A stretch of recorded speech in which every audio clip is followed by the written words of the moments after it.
Hello, everybody, and welcome back to Let's Play Hyper Light Drifter. I am... Oh, you know what?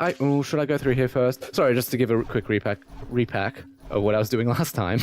I just basically finished off the previous area. You know, there's nothing... is there a secret? Keep your eyes peeled for me, folks. Is there a secret? I've gotten everything here. You know what? Let's just move on anyways. Should I go back to the teleporter, I wonder? You know, it's not worth thinking about. Let's keep moving forwards.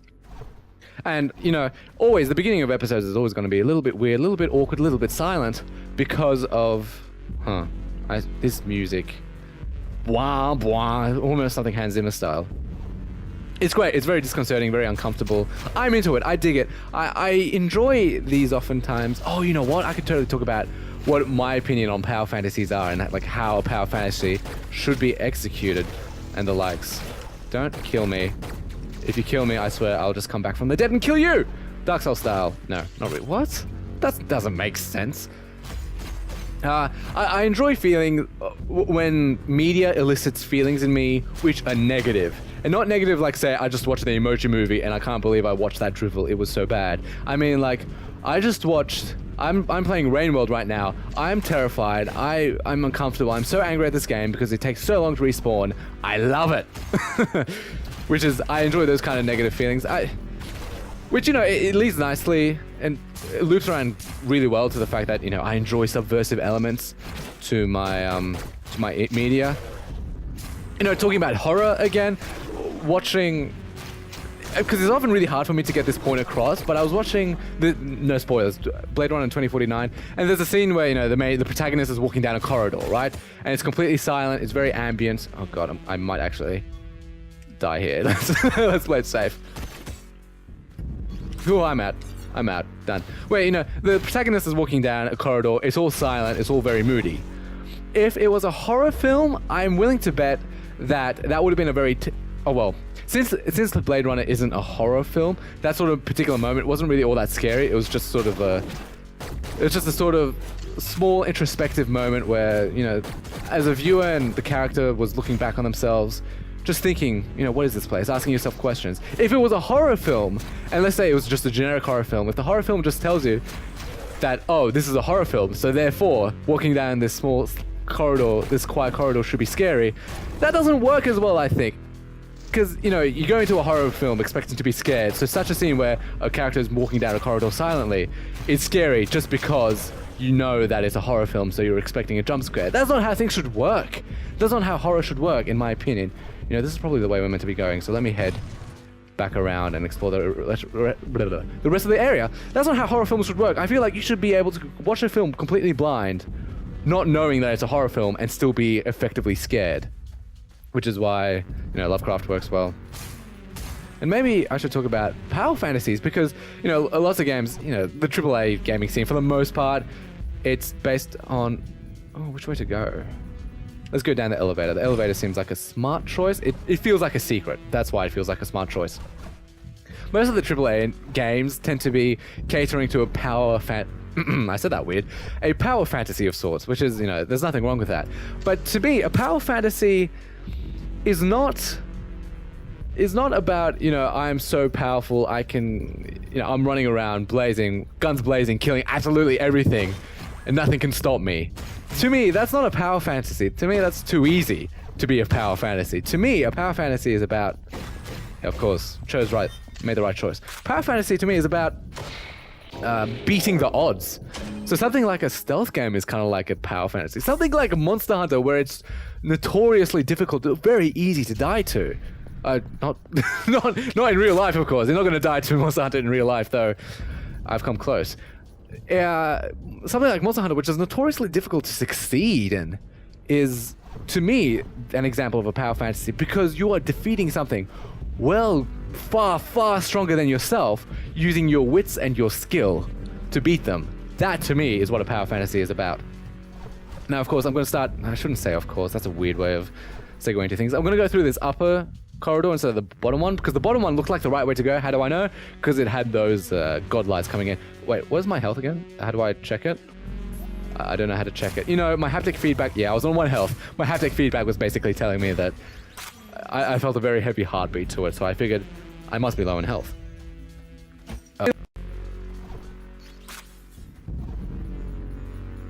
Playing with the big boys now. And there's more over to the right. Oh god.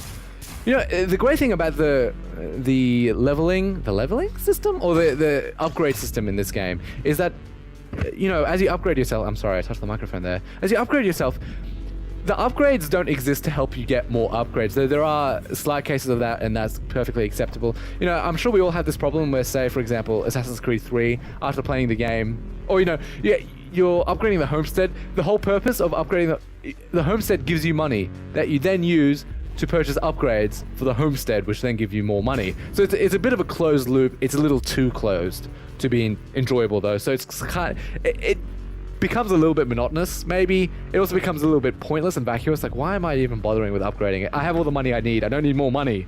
I'm just doing it because the game, it's another counter on the game to tick up to full completion. So this game does not, this looks like a huge room, actually. This is going to be dangerous.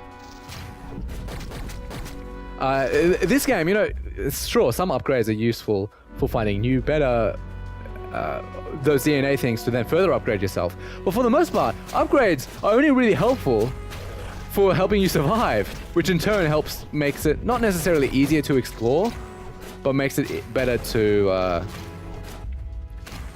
it's just better. It's not as close the loop. There's a little bit more to it. How did I not get hit there? That was a surprise. Because, you know, the upgrades, they're helping you not just explore, but they're helping you, they really enrich how exactly you play the game. And the game is built off strong foundations. The combat design is built off strong foundations, therefore playing, jumping around, even jumping back to early areas, it's just as hard as late areas, admittedly. Excuse me, thank you very much. Oh, thank you for that, you kind sir. I do appreciate the effort you took to give that to me. I am nothing if not grateful for... I can't believe I did that badly. I tried to bounce off it. I blame the game. It's obviously the game's fault. I'm perfect. I'm flawless. I might have almost died there. You know what? This is a huge room. Might as well keep myself as full on health as possible, because if I die, that's going to be a lot of progress lost. Oh yeah, something I think I wrote in the description of the previous episode, and something I learned in the GDC talk regarding this particular game's level design. This applies to all games. What determines, to use an analogy, no. First off, let me explain what I'm about to say, then I'll use the analogy to help clarify it. What determines how a person plays the game predominantly, is death mechanics, but things like penalties, like, oh, you failed, this is what happens. In this game, you just sort of respawn at the last rube zone or something, or the last save point, or the last door you're at, so on and so forth. Games like... oh my god. Ooh, I may have to concentrate a little bit. See, oh my god, that's a lot of lost progress. Well, at least I know what to do now.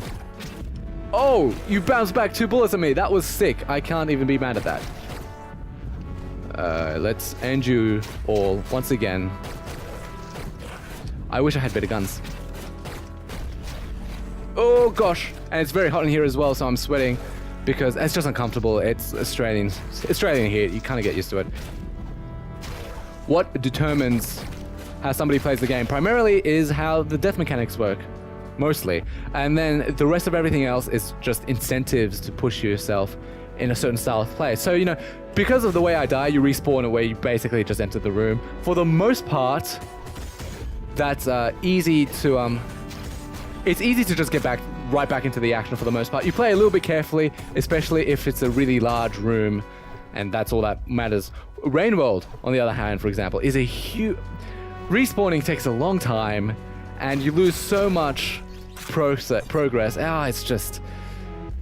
So you play the game really very conservatively, and it's very scary playing that game. It gets very tense. Versus a game like Pyre, where, you know, win or lose, things keep going. But you definitely want to win, because winning gives you more XP, that I discovered rewatching the videos. So yeah, that's what predominantly... So Hyper Light Drifter, the death mechanics are what shape how you play the game. Mostly, the exploration is shaped it's more of an incentive shaped by the power-ups, the upgrades that I'm collecting. So that's how these things work. And I was like, oh my god, that is actually so smart. That is really super important and really determines how people play the game. It's like, to go back to an analogy I wanted to use, it's like if you're trying to make a statue and you first start off with a large block of it's just a larger block of marble, then you chisel away at it to make whatever statue you want. That's how I feel about this. The death mechanics are like the large marble block in the first place. The chisel are all the rest of the positive, or all the rest of the positive incentives, such as point systems, loot, and what have you. Yeah, that's it. I do think, for example, it is easy to go a little bit wrong sometimes. This game, it incentivizes destroying absolutely every single thing you see, because you never know when there's going to be a secret, which can get a little bit tedious and annoying, especially if you have an especially large or lengthy or lots of boxes to break. So that's kind of like, oh yeah. Bastion, that kind of happens, though it's played off for very good effect, where you can break a lot of the level. Doing so, though, warrants a voice line from Logan Cunningham, Rux, the character Rux, saying, oh, this is what you did, this is what the kid's doing. Like, oh my god, it knows. I love Bastion, by the way. I love Supergiant games. I've been thinking, maybe could I replay Transistor on camera? The problem is, primarily, it's just that I'm not commentating during playing Pyre, and I feel so bad, and I've decided, okay, I'm going to be playing the game more so as a showcase of, yo, this is Pyre, check it out. Let's enjoy watching me play it. And there's a YouTuber I kind of stumbled across. Okay, these guys are bullet guys. I should be paying more attention to the fact that they're shooting bullets, not sword guys. So I was trying to kite my way around them for some reason. What was I going to say about Pyre? Oh yeah, I found this, I'm saying ums and ers a lot. Something I need to work on, something that I get better with. I've gotten much better, right? Just go back and watch my old, there's that again. Go back and watch my Advanced Wars videos, my pseudo episode videos. I actually genuinely think I enjoy my content back from during the pseudo episodes, because I was just playing it for fun, and I was just, I was uploading once once a week or once a month even, just as needed, just to make sure I was learning something with each upload. So that was interesting, and that was oh, look at this. I can go downwards. I'm not going to go downwards until now? Okay, let's go downwards now, because I'm not sure what to do. But, watching my Advanced Wars pseudo episode stuff, I enjoyed a lot more than I do. Oh, shit. I was busy... Fuck. I was busy looking up reminiscing. Oh, thank God. Yeah, key door. Oh, boy. I felt like I fell into a bit of a rut, especially with the Flame in the Flood videos, but that's okay. That's okay. Flame in the Flood was a worthwhile experience anyways. I might have to start doing more recent videos, because I want to start doing, more recent games, because I actually, whilst I don't care about sub counts and I don't care about view counts, I'm doing this for the love of it, for the satisfaction of it, because this satisfies these creative urges I've had for years that I never knew I had. And it's like I've discovered something like, oh, this is who I am. This is a part of me. This is who I am. And it's all very exciting, and it feels good. It feels good. Did I get hit during that? I was busy looking away at my timer.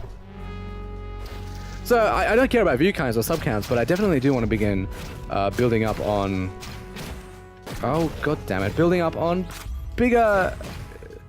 getting a following, definitely. Part of that will involve playing more recent games, I realize. I'll have to start following gaming trends more frequently, because I don't follow gaming trends. I wonder if that's obvious. I play lots of indie games. I play indie games as I see fit. If I did follow gaming trends, I wouldn't have discovered Rainworld, for example. Though Rainworld, checking out the most recent reviews of the game, all really positive. It wasn't always the case. When I was playing the game, it was not always positive. Something must have happened, and I don't think it was me. I was hoping it would be me who would be the one to improve. No, that's a joke. Kind of. A little bit.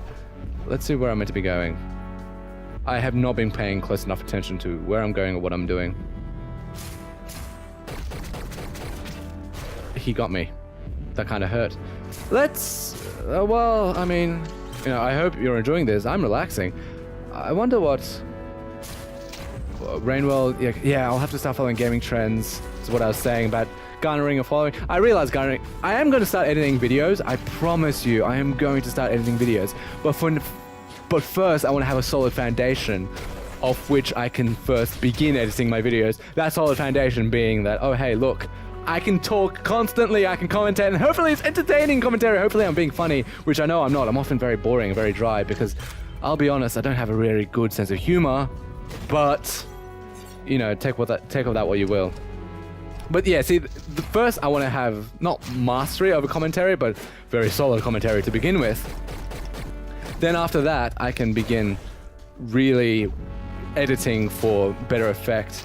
Just because I noticed, I think it was during the Advanced Wars episodes, I was starting to rely a little too heavily on edits to try and carry the entertainment of my video, which I was not happy with. So I had to cut that out just for a period of time, just so I could first get along. So, God damn it! What is up with the hitboxes? I promise I'm not bad. I'm not bad at games. I'm not bad at games. I'm horrible. I'm mad because I'm bad. Where am I going? Because I saw a secret, so I just went towards the secret, not thinking that there'd be anything over this way, but there's a lot this way, and it feels an awful lot like it might even be the right way to go. Like, one of those things which is, the right way to go isn't obvious. It's sort of like a hidden, off the beaten path kind of thing. Oh, look, there is a secret right here. Up, I see. Oh yeah, voila. Okay, no, I did the right thing. How many do I have now? I haven't been paying nearly close enough attention. We have 6, 2 left. You know, I've been making good progress. The problem is, I don't know where those... Oh, you know what? I can check my map.